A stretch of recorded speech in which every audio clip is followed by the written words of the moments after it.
Dans une interview accordée à Télé Loisirs, Gérard Darmon est revenu sur les lourdes critiques à l'encontre du dernier volet des aventures d'Astérix et Obélix, réalisé par Guillaume Canet.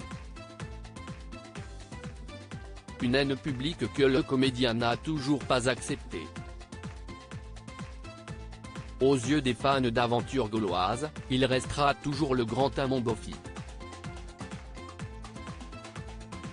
Il y a 20 ans, Gérard Darmon participait à la grande aventure Astérix et Obélix, Mission Cléopâtre, restée culte dans le cœur des cinéphiles. Pour sa comédie, Alain Chabat avait réuni certains des plus grands noms du cinéma français, parmi lesquels Jamel Debbouze, Gérard Depardieu, Monica Bellucci ou encore Édouard Baird. Une aventure si folle que le comédien a avoué au cours d'une interview accordée à nos confrères de Télé Loisirs de ne plus jamais faire partie du casting d'un autre Astérix. Je me suis promis de ne plus jamais faire d'Astérix, et je tiendrai parole. Celui d'Alain Chabat me suffit. Il est évidemment le meilleur de tous et le restera, concède-t-il.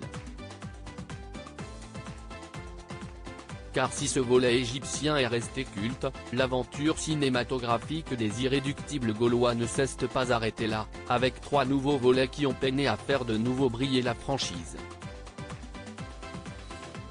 Notamment le dernier point. Il ne faut pas que ça tourne au règlement de compte. Il y a quelques mois, Guillaume Canet s'est en effet lui aussi frotté au BD d'Uderzo et Goscinny avec Astérix et Obélix, l'Empire du Milieu.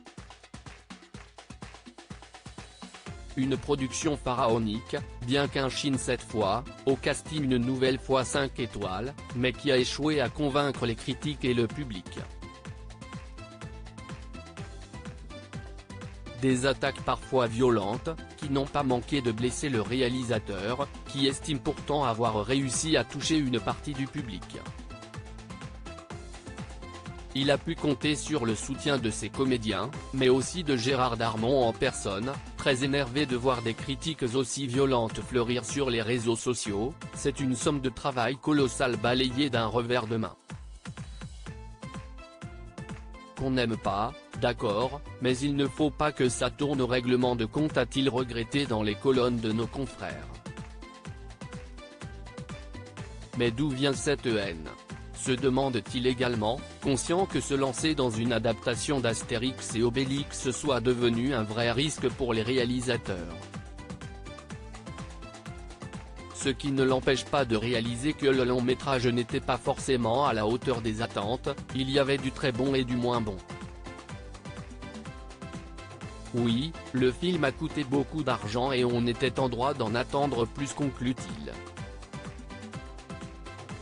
Un raté qui sonne le glas des tentatives, alors que la nouvelle sortie de Mission Cléopâtre en 4K a de nouveau connu le succès. Point d'interrogation.